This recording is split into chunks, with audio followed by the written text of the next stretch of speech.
Hoy día estaremos hablando sobre un tema muy bonito, esperanzador, amén, sobre lo que es la segunda venida de Jesucristo. Cuando Jesús vino por primera vez haciéndose carne, Juan 1:14, Él tuvo varios eventos en su primera venida. Varios eventos. Antes que se fuese visiblemente en el libro de Hechos capítulo 1, Él tuvo varios eventos en su primera venida. Así como hay en su primera venida varios eventos, así también en su segunda venida hay dos eventos. Vamos a ver eso. En su primera venida, cuando vino a Jesús, lo maltrataron, hermano. Fue como un cordero. No alzó la voz. Predicó el evangelio. Sanó los enfermos. Echó fuera a los demonios. Hizo beneficios a su nación, al pueblo hebreo. Amén. Y después, cuando Jesucristo se declara como el Hijo de Dios, el pueblo hebreo lo agarraron, lo condenaron a muerte junto con los soldados romanos. Amén. Y lo castigaron. Y lo hicieron lo que quisieron. En su segunda venida de Jesús, ya no va a ser así. Ya no. Sino que va a venir como Rey de Reyes. ¿Sabe por qué? Porque los reyes de la tierra negaron a Jesucristo. Lo mataron a Jesucristo. Y viendo esto, el Padre, su Padre de Jesús, le dio toda la autoridad y un nombre que es sobre todo nombre debajo de la tierra. Así como negaron a Jesús, ahora va a venir como Rey de Reyes y Señor de Señores. Pero esta segunda venida de Jesús tiene dos eventos. Y eso es lo que queremos aprender. Hay evangelistas o predicadores que dicen que Jesús, no hay un arrebatamiento. Y algunos son pentecostales, creen en el avivamiento, creen en el poder de Dios. Y estos pastores tienen una congregación. Hay, por ejemplo, la línea calvinista, que no cree en el arrebatamiento. Siendo usted evangélico, cristiano, no cree en el arrebatamiento, es lo más triste que puede haber en esta vida. Teniendo la Biblia, puedes estar más equivocado. Es lo más terrible. Y lo peor sería que un pastor, siendo evangélico, siendo cristiano evangélico, diga que no hay arrebatamiento. Es lo más terrible que puede pasar en esa persona. Amén. Bendito sea el nombre del Señor. La segunda venida, repito, la segunda venida tiene dos eventos. El primer evento es el arrebatamiento. Primera de Tesalonicenses, capítulo 4, verso 13 al 18. Vamos a leer la Biblia. Pablo dice a la iglesia de Tesalónica. Tesalónica era un pueblo en Asia Menor. Un pueblo que había abrazado el cristianismo. Y en este pueblo de Tesalónica había una congregación cambiado por el poder de Jesucristo a través del evangelio. Y después de que esta congregación había crecido, Pablo les manda una carta, una epístola, amén, a la iglesia de Tesalonicenses. Y a través de esta carta a Tesalonicenses está revelándonos la verdad del evangelio sobre la segunda venida de Jesús, que tiene dos eventos. Primero, aquí vamos a ver. Tampoco queremos, dice la Biblia, Pablo, tampoco queremos, hermanos, que ignoráis acerca de los que duermen. Están hablando de los cristianos que murieron. Hasta este tiempo de Tesalonicenses, hasta este momento de escritura, muchos cristianos habían muerto ya. No solamente por vejez, sino que también por la persecución, como Esteban murió apedreado por creer en Cristo y declarar su identidad de Jesús como el Hijo de Dios. Lo mataron. En otras palabras, los que creían solo en el Padre, los judíos, lo mataron a Esteban, que creía en el Hijo de Dios. Así hay mucha gente en esta actualidad, cristianos, que dicen que Jesús es el Padre y niegan al Hijo. Señor, reprenda al diablo, hermano. Entonces, Pablo dice, todos los que murieron creyendo en Dios están como dormidos. No literalmente están dormidos, sino que es una expresión cristiana por la esperanza de la resurrección, que dice que los cristianos que murieron hasta ese momento y los que creen en Dios, que mueren sirviendo a Dios hasta ese tiempo, están dormidos. Hermano, que no ignoréis acerca de los que duermen, para que no os entristezcáis como los otros que no tienen esperanza. Claro, hay mucha gente que no tiene esperanza, sí. Por eso dicen, comamos, bebamos, y porque mañana moriremos. No tienen esperanza. Nosotros nos guardamos para Dios porque tenemos una esperanza de que un día Jesucristo nos va a resucitar, así como Jesucristo resucitó. Amén. Verso 14. Porque si creemos que Jesús murió, está hablando de la resurrección, y resucitó. Tremendo, ¿no? O sea, Jesús murió, pero resucitó. Esta afirmación nadie lo va a creer. Solamente aquellas personas que tienen un encuentro personal con Cristo va a creer. Porque la gente que no tiene a Dios va a decir, ¿cómo voy a resucitar? Eso es falso. Todos esos que murieron siguen muertos allí. Amén. Pero los que creemos en Cristo y en su palabra, como Pablo dice, porque si creemos que Jesús murió y resucitó, así también traerá Dios con Jesús a los que durmieron en él. Aleluya. Verso 15. Por lo cual os decimos esto en palabra del Señor, dice Pablo, que nosotros que vivimos, o sea, él se está poniendo como también en el momento como que iba a pasar este evento del arrebatamiento, que habremos quedado hasta la venida del Señor, dice, no precederemos a los que durmieron. Entonces hay una orden en la resurrección, porque Dios es de orden. Imagínense, cristianos desordenados, ¿cómo van a ser hijos de Dios? Si Dios es un Dios de orden, y si alguien dice yo soy hijo de Dios y es una persona desordenada, imagínate qué tipo de cristiano tenemos. Amén. Aleluya. Verso 16. Porque el Señor mismo con voz de mando, o sea, va a rugir como un león, voz de mando, con voz de arcángel, cuando dice esto piensan que Jesús es el arcángel. Amén. Piensan que Jesús es un arcángel. Aleluya. Es que los arcángeles, la palabra arcángel es un grado más alto. En el cielo hay grados. Ángeles, ¿no? Así como en el ejército hay grados, ¿no? Soldados, cabos, sargento, luego viene el teniente, el coronel. Entonces en el cielo hay grados.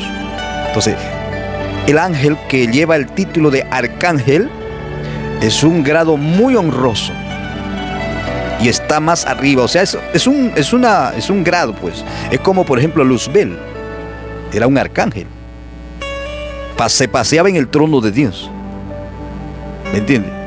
Y el Satanás es un arcángel, era un arcángel, y tenía ciertos privilegios que otros ángeles no lo tenían. Por eso se llenó de orgullo, de autosuficiencia, porque la mayoría de los ángeles les obedecía. ¿Entiendes? Entonces, un arcángel es un grado que Dios le da a un ángel. Amén. Entonces, ese arcángel, pues, es un arcángel poderoso. Hermano, un solo ángel puede matar miles de personas en el mundo en segundos. Un pequeño angelito, un pequeño ángel. Un ángel del cielo puede matar, hermano, en un segundo muchas miles, millones de personas. Y si un ángel tiene todo ese poder, imagínese un arcángel. Amén. Entonces, cuando la Biblia dice, aleluya, porque el Curios, está hablando de Jesucristo, y la palabra Curios es totalmente ya sublime, que indica poder y esencia. Entonces cuando dice, porque el Señor, el Curios, ¿quién es el Curios? Jesucristo, con voz de mando, con voz de arcángel, o sea, con esa potencia que tienen los arcángeles, con ese grado, ¿qué va a decir? Y con trompeta de Dios, Dios tiene su trompeta, descenderá del cielo, y los muertos en Cristo resucitarán primero. Usted está diciendo entonces esas personas que murieron en Cristo, pero están polvo ahí, ¿no? Polvo eres y al polvo volverás, dice Dios, ¿no? Pero de ese polvo sabe Dios que cómo surgirá la materia nuevamente y tendrá vida. Y el alma que está en el paraíso vendrá a tomar ese cuerpo, y ese cuerpo, amén, destruido por el pecado, será glorificado juntamente con el alma. Y el cuerpo físico que estaba destruido por el pecado, ahora es glorificado. Entonces Jesús vino a restaurar cuerpo, alma y espíritu del hombre. Amén. No precederemos a los que durmieron, porque el Señor mismo con voz de mando, con voz de arcángel y con trompeta de Dios descenderá del cielo, y los muertos en Cristo resucitarán primero. Hay una orden. Luego nosotros los que vivimos. Está hablando como que en el presente iba a suceder el arrebatamiento. Es que el arrebatamiento tiene que ser así, como que puede suceder en este momento. Amén. O sea, el cristiano tiene que estar pendiente de que puede suceder la venida, el arrebatamiento como en este momento. Y ese es el pensamiento que nos está demostrando Pablo con esta carta. Los que hayamos quedado seremos arrebatados. Aquí aparece la palabra arrebatamiento. Arrebatar, quitar. Arrebatamiento es raptar. Rapto es una expresión de que se lo va a llevar en una forma violenta al cielo. O sea, es como cuando vino el Espíritu Santo a Elías, ¿verdad? Elías fue levantado en una forma violenta por carros de fuego. Y Elías le dice a su discípulo: si tú me ves ser levantado, se te concederá tu petición. A Eliseo, ¿verdad? Y Eliseo estaba pendiente. Y vino, dice, un carro de fuego en una forma violenta, se lo llevó a Elías. Elías es tipo de arrebatamiento. Enoc es tipo de arrebatamiento. Felipe, cuando fue arrebatado, después de que evangelizó al etíope a otro lugar, tipo de arrebatamiento. Entonces aquí vemos la palabra arrebatados. Arrebatamiento es arrebatar en forma común, muy rápido. Amén. ¿Por qué se lo va a llevar?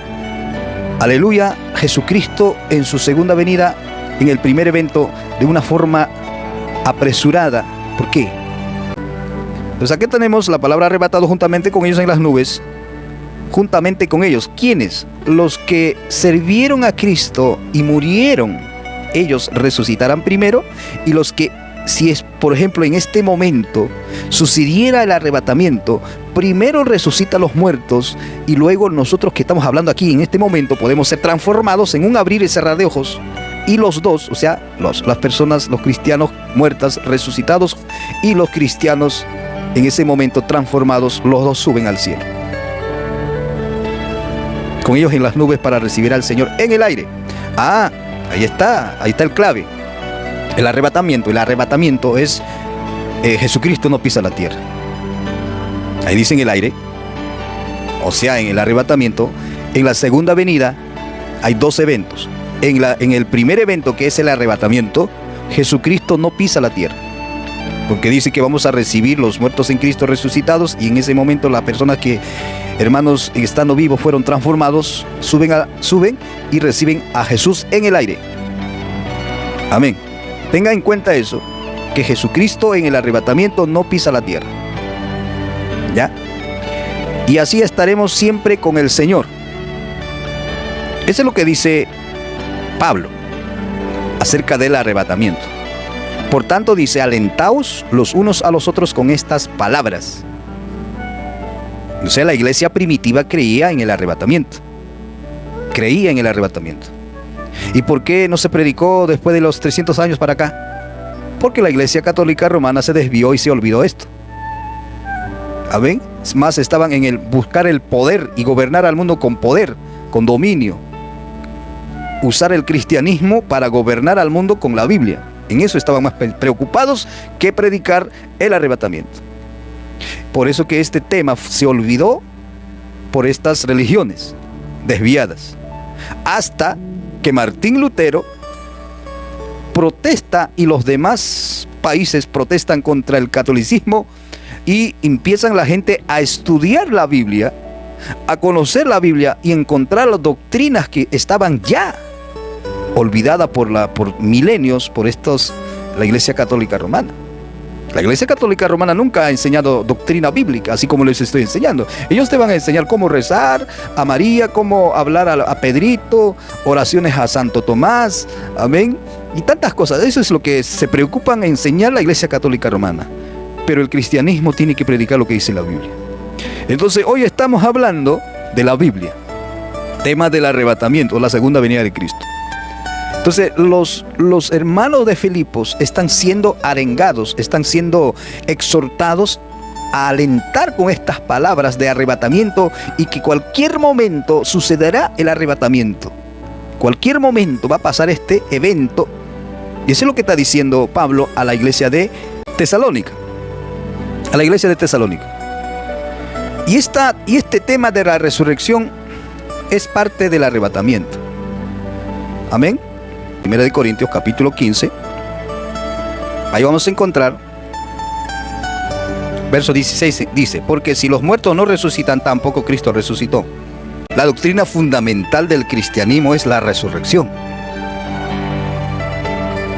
Amén. La resurrección. Si tú no crees, siendo cristiano, en la resurrección, usted no es cristiano.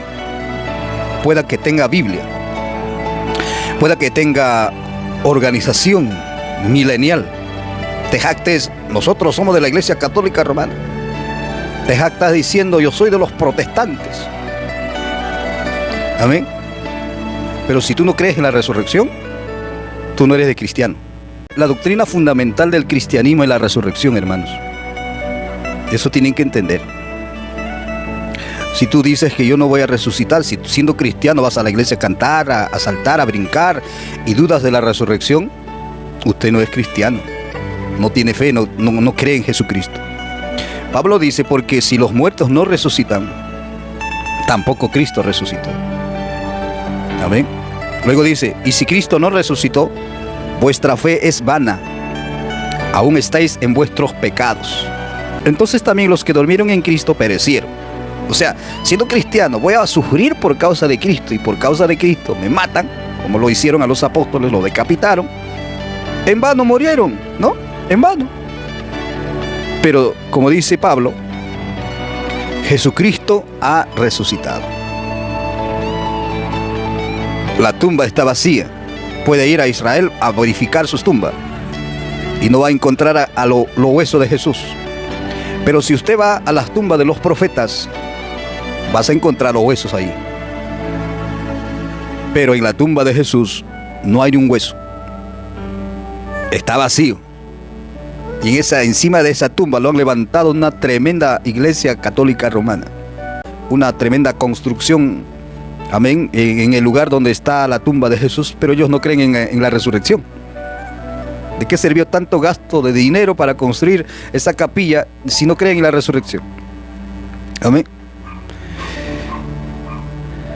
Pero Jesús, dice Pablo, ha resucitado. Primicia para los que durmieron, es hecha. O sea, el único que murió y resucitó es Cristo, Jesús, Jesús. Jesús es el que murió, y el único que resucitó para nunca más morir es nuestro Señor Jesucristo. Cuando Jesucristo resucitó, dice que de la tumba muchos muertos resucitaron. Pero ese es un milagro de la resurrección física, no para vida eterna, sino que es una resurrección de testimonio, amén, de que estas personas resucitaron y se presentaron a sus familiares, pero luego murieron. Pero el único que murió y resucitó y nunca más murió es Cristo Jesús. Y su cuerpo ya no era así como de nosotros, sino tenía un cuerpo corpóreo glorificado. Tenía la facultad de traspasar paredes, desaparecer o aparecer, y para comer también. Ese tipo de cuerpo es la esperanza de un cristiano. Tomás, discípulo de Jesús, no creía en la resurrección de Jesús. No creía. Decía: no creo hasta que yo meta el dedo en la mano y en el costado, no voy a creer. Y en eso estaban en un lugar reunidos. Jesucristo se le aparece y le dice: Tomás, ven acá. Tomás tenía dos nombres. Dídimo. Dídimo, ven acá. Mete tu dedo en mis manos y en mi costado y sé creyente. Qué importante es creer en lo que dice la Biblia, en lo que dice la información escrita. Que es importante creer que si Jesucristo ha resucitado, tenemos la esperanza de que un día, aunque hayamos muerto físicamente, resucitaremos en el arrebatamiento. Amén. Entonces, primicia para los que durmieron es hecha. Pero esa resurrección tiene una orden. Hay una orden de la resurrección. Verso 23 dice: pero cada uno en su debido orden. Se da cuenta que en la resurrección hay una orden, porque Dios es de orden. Dios no es un Dios de desorden. En el tema de la resurrección hay una orden que dice: primero, pero cada uno en su debido orden. Luego dice Cristo. Claro, Cristo es el primero que resucitó y nunca más murió. Cristo, nuestro Señor Jesucristo. Amén. Luego dice las primicias. Aquí va la doctrina fundamental del cristianismo. Las primicias son aquellas cosechas, son aquellas primeras cosechas. Amén. Primicias habla de las primeras cosechas de un sembrío. Un sembrío tiene varias cosechas, varias etapas de cosecha. Y en la resurrección hay una orden. Primero, Jesucristo ha resucitado y nunca más ha muerto, porque dice Apocalipsis 1:18, ¿no? Vamos a leer la palabra de Dios. Y el que vivo y estuve muerto, mas he aquí que vivo por los siglos de los siglos. Y tengo las llaves de la muerte y del Hades. Jesucristo ha resucitado. Y este libro de Apocalipsis fue escrito ya en el año 95-6, cerca del año 100, después que Cristo haya resucitado, después que Cristo haya muerto y resucitado. Habían pasado muchos años ya, y Juan ya era una persona de edad, y estaba en la isla de Patmos, por causa del Evangelio, por causa de servir a Cristo. El imperio romano con su emperador lo había arrestado, y como era viejito ya de edad, lo mandaron a la isla de Patmos para que ahí se muriese, ¿no?, de vejez. Patmos hasta ahora existe, está en Asia Menor, y Juan fue llevado ahí, y ahí fue que recibió este libro, esta revelación. Ahí se presentó Jesús en una forma gloriosa. O sea, se le presentó, porque hasta ahí Juan servía a Jesús. Y cuando se presenta a Jesús, él no sabía si era Jesús. Pero cuando le reconoce que era Jesús, cuando ve las heridas de sus pies y la voz. Amén. Ahí le reconoce. Eso puede leerse el capítulo 1. Amén. La visión del Hijo del Hombre, del verso 9 en adelante. De Corintios nos estamos enseñando cómo va a ser la resurrección. Cada uno en su debido orden, ¿no? Ahí estamos. Pero cada uno en su debido orden. Cristo. Ya hemos hablado, hemos dicho que Cristo es el primero que resucitó para nunca más morir. Primicias, luego los que son de Cristo en su venida. Allá. Cuando dice en su venida, hay dos eventos: el arrebatamiento, y en el arrebatamiento van a resucitar solamente los de las primicias. Amén. Bendito sea el Señor. Las primicias. ¿Quiénes son las primicias? Cuando hablamos de primicias estamos hablando de las primeras cosechas. Un sembrío tiene varios eventos de la cosecha, y el arrebatamiento es la primera cosecha. Como dice en las 10 vírgenes cuando Jesús enseña, y la mitad se va con el novio a la boda y la mitad se queda fuera de la boda. Entonces el arrebatamiento es eso, porque en el cielo va a haber una boda. Bendito sea el Señor. Se llama las bodas del Cordero. En el arrebatamiento se van la primera cosecha, las personas que están como Pablo, como que en el momento puede suceder el arrebatamiento. Todas las personas que están con esa idea de que cualquier momento puede suceder el arrebatamiento y se guardan para Dios, ayunan, vigilan, se congregan, leen la Biblia, se guardan para Dios. Amén. Así como las 10 vírgenes prudentes, todos cabecearon, pero los 5 vírgenes prudentes eran inteligentes, se habían preparado para el invierno, como dice, ¿no? Mientras las 5 vírgenes insensatas, que también es parte de la iglesia, se descuidaron. No le gustaba ayunar, no le gustaba vigilar, no le gustaba vivir en santidad. Decían, no, hermanos, Dios conoce el corazón, y así que externamente puedes vestirte a la forma que tú quieras. Y hay pastores liberales que dicen a su iglesia, hermano, vayan a la playa. Y les recomienda, estos pastores liberales, dicen, hermano, ponte arete, píntate, hermano, arréglate. Dios ve el corazón, no externamente. Y ponen como ejemplo a las hebreas, a los judíos del libro de Isaías, donde Dios habla de la nación de Israel, más que nada las mujeres de Israel, que le dice que las mujeres de Israel andan como danzando, amén, pintándose con antimonios. Pero ese es un juicio que Dios le está dando a las mujeres de Israel. Entonces la santidad tiene que reflejar de lo interno a lo externo. Si tú amas a Dios y si tienes al Espíritu Santo y si te has convertido a Cristo, esa santidad, ese temor de Dios va a reflejar en tu vida diaria, y por ende, como cristiano o cristiana, te vas a vestir con pudor. Amén.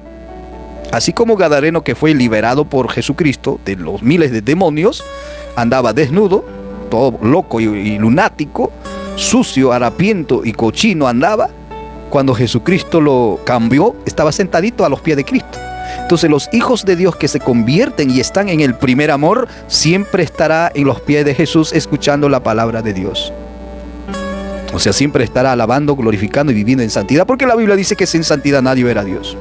La palabra santo significa separado, consagrado y dedicado. Estamos en este mundo, pero no somos de este mundo. Ahí el pueblo de Dios se diferencia a las personas que no conocen a Dios, en su forma de hablar, en su forma de vestirse, en su forma de dormir, comer, en todo se diferencia. El cristiano para comer ora. La persona que no conoce a Dios no puede orar. Dale, nada más. Entonces hay una diferencia. El pueblo de Dios aquí en la tierra, somos luz de este mundo, dice. Entonces, las 10 vírgenes, no todos van a la boda, se quedan. ¿Por qué se quedaron? Por su descuido de ellos mismos. Entonces el arrebatamiento está para todos, pero si tú te descuidas, no vas a ir a la boda. ¿Amén? Vas a quedarte aquí en la tierra, en el reino de Satanás, que es la gran tribulación. Y si no ha sido fiel en esta era de la gracia, dudo que usted sea salvo en la gran tribulación, porque en la gran tribulación ya no va a haber fe. Solamente vas a salvarte con la muerte. Amén. Satanás va a prohibir, amén, va a perseguir a las personas que creen en Dios, en su gobierno, y va a implantar un gobierno totalitario. Amén. Y Satanás lo que quiere es que el hombre le adore a él. Y si tú no adoras a Satanás o aún a la imagen que el diablo va a dar vida, te van a perseguir, no vas a tener trabajo, no vas a tener nada, te van a perseguir. Amén. Si no ha sido fiel en esta vida de la gracia, dudo que usted sea salvo en la gran tribulación. Yo creo que vas a ser el primero que vas a abrazar el gobierno totalitario del enemigo de Cristo.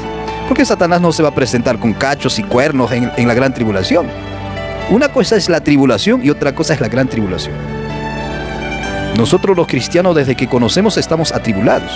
Pasamos tribulación. Yo pasé muchas veces tribulación cuando conocí a Cristo. Hasta mis familiares me botaron en la casa. Pasé, cosas así. Entonces el cristiano está pasando su tribulación, no la gran tribulación. La gran tribulación es después del arrebatamiento. Ya voy a terminar. Entonces vemos aquí, las primicias son aquellos fieles espirituales que se mantienen en el primer amor, ayunando, orando, consagrando y peleando la batalla en esta vida, mientras otros cristianos, amén, van cuando quieren a la iglesia, cuando quieren ayunan, cuando quieren hacen vigilia, cuando quieren se consagran. Están ahí, algunos son líderes, hasta pastores son. Porque el arrebatamiento no va a decir, oiga, tú has sido pastor, entonces vámonos. No, aquí la cuestión es personal. Si tú quieres irte en arrebatamiento, mantente como Cristo se mantuvo aquí en la tierra, fiel. Fue tentado en todo, pero sin pecado, dice la Biblia acerca de Jesús. Entonces vemos aquí las primicias. Luego dice, luego los que son de Cristo en su venida. En la segunda venida, visible, donde ya Jesús pone sus pies en el monte de los olivos, y ahí todo ojo lo va a mirar, todo el mundo lo van a mirar ahí.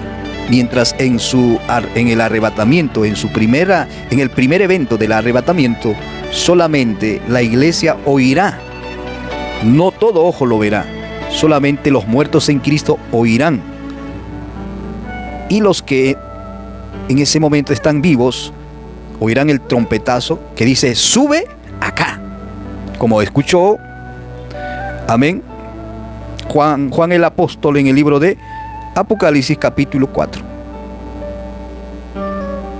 Encontramos a Juan como tipo de arrebatamiento. ¿Por qué digo esto? Porque en el capítulo 1, verso 19, está el texto donde se tiene que entender el libro de Apocalipsis. O sea, el libro de Apocalipsis se entiende con este versículo. Escribe las cosas que has visto. ¿Qué cosa vio Juan? Todo lo que Jesús pasó desde que fue llamado Juan al apostolado. Todo eso vio. Entonces, lo que has visto, pero también la revelación en que se está presentando en Patmos, ¿no? Y las que son. Ese habla del desarrollo del cristianismo desde Pentecostés hasta el levantamiento de la iglesia. Y luego dice, las que han de ser después de estas.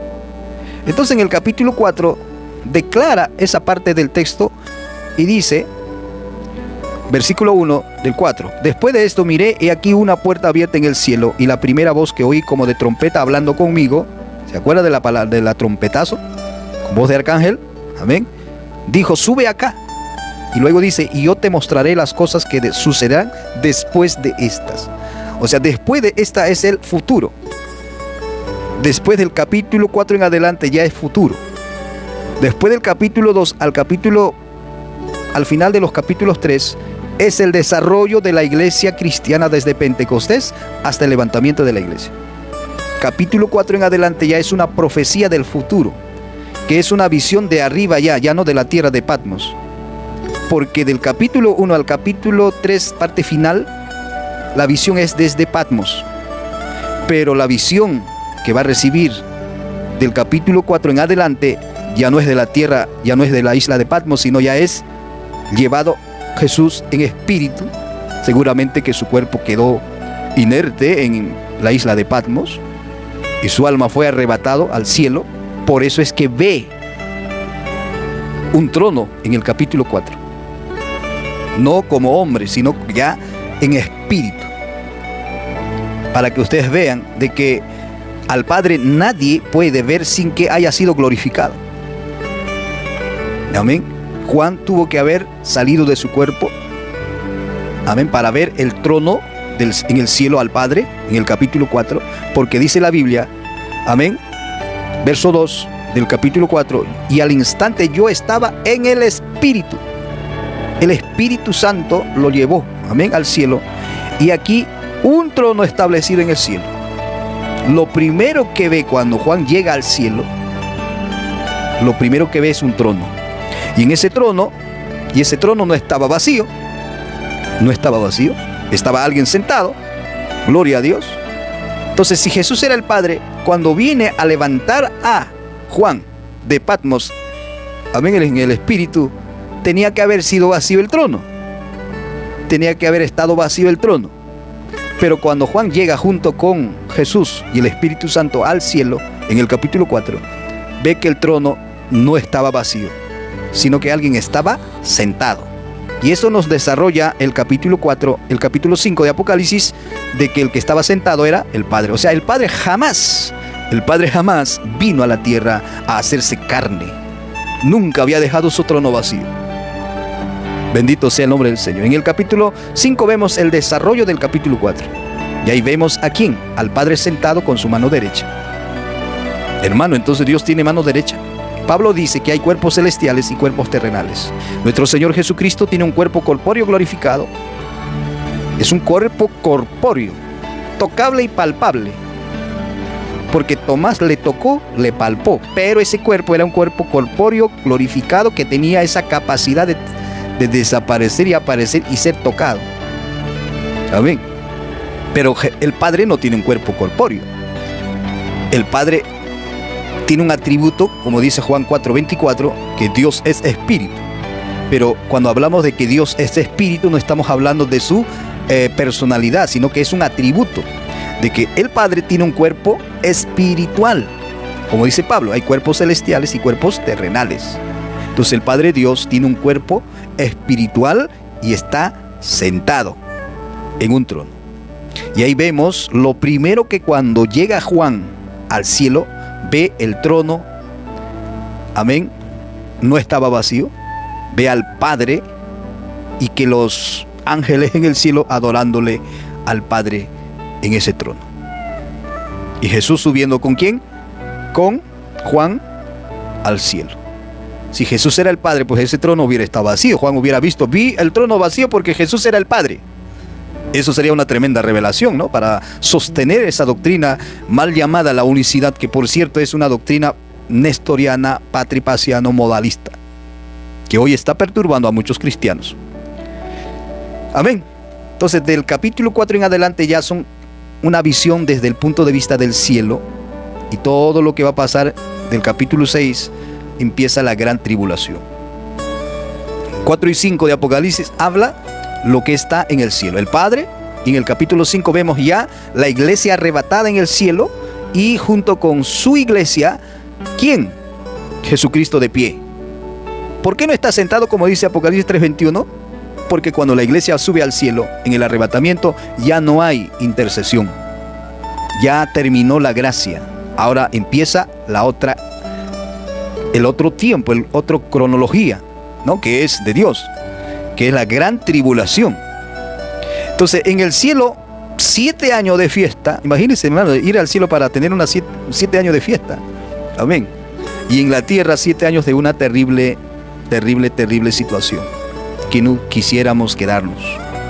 Yo quisiera irme, debo ir y debo pelear mi batalla, debo santificarme más, debo purificarme más, porque quiero ir al cielo en el arrebatamiento.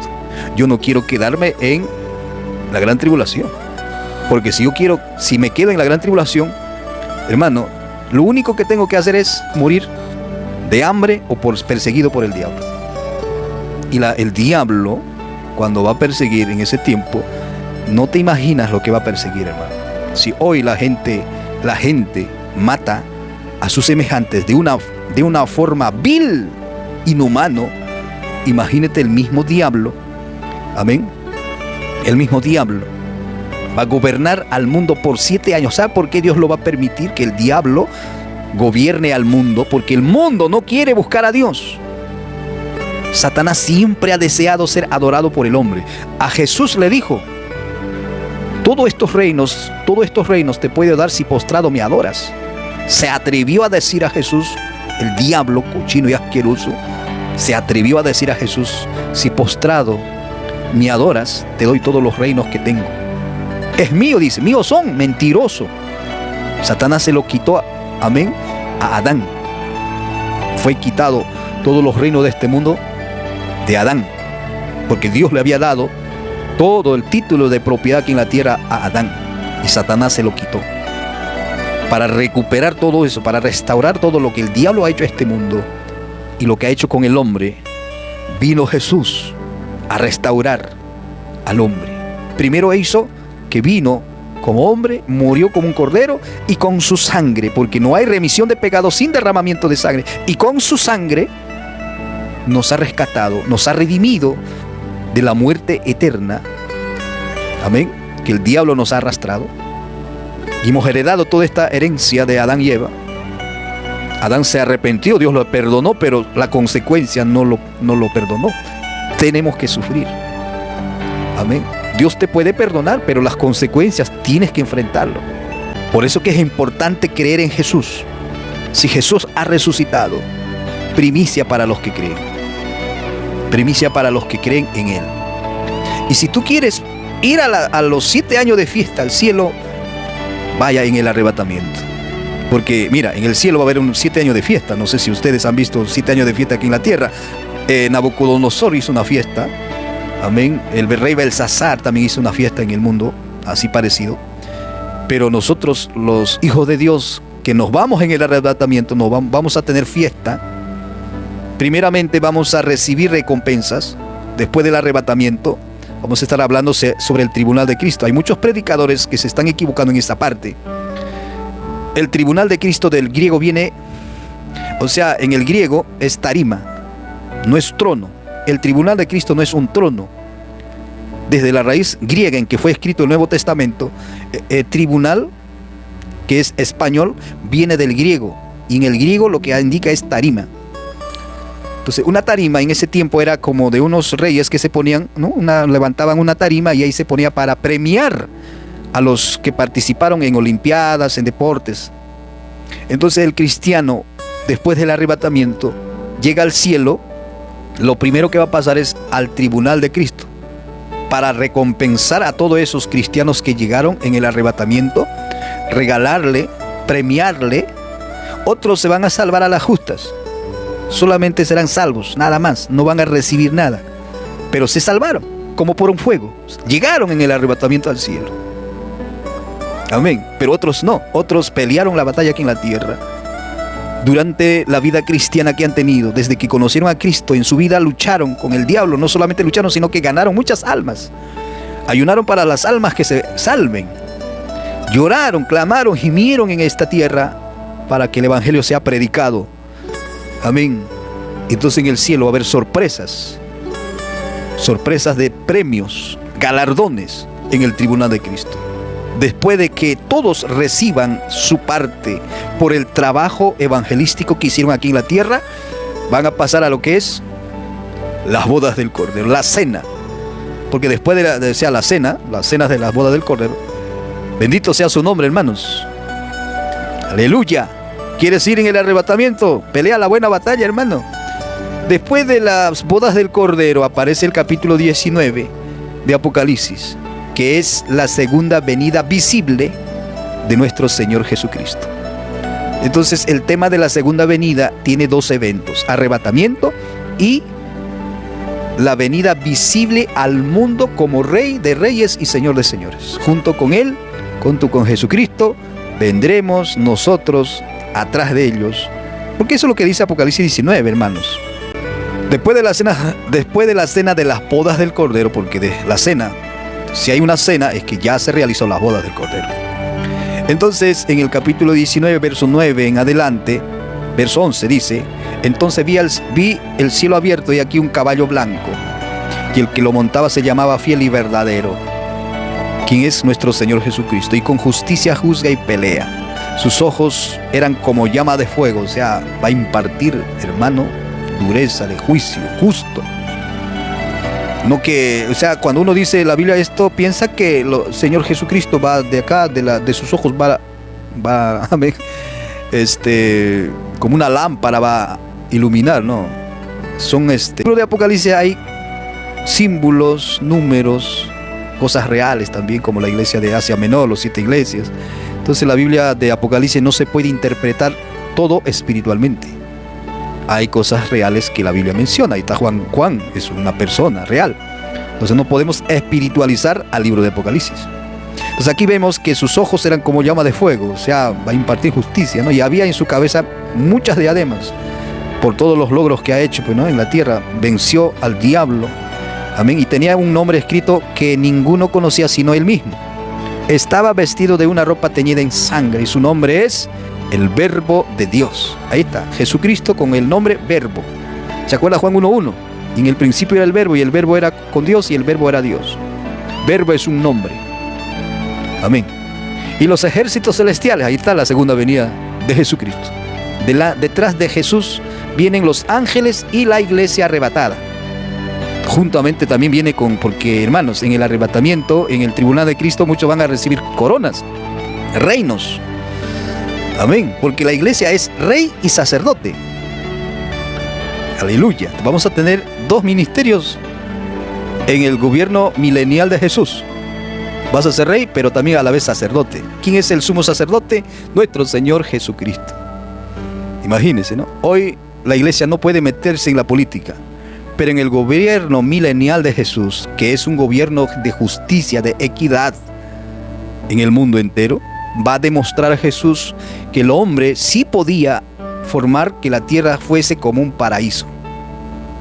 Jesucristo va a demostrar a todos los reinos que se han levantado, como Babilonia, Egipto y todos esos imperios que han gobernado al mundo, y lo que han hecho es más matanza que dar solución a los pueblos. El imperio romano, ¿no?, también gobernó al mundo, y lo que hizo es asaltar a todos los países que lo conquistaron, y nunca hubo una equidad de justicia. Todas estas cosas serán destruidas. Amén. Y habrá una equidad, una paz mundial. Demostrará Jesucristo que en este mundo sí se podía vivir como en paraíso. Pero ¿por qué no se hizo? Porque el diablo estaba aquí en este mundo.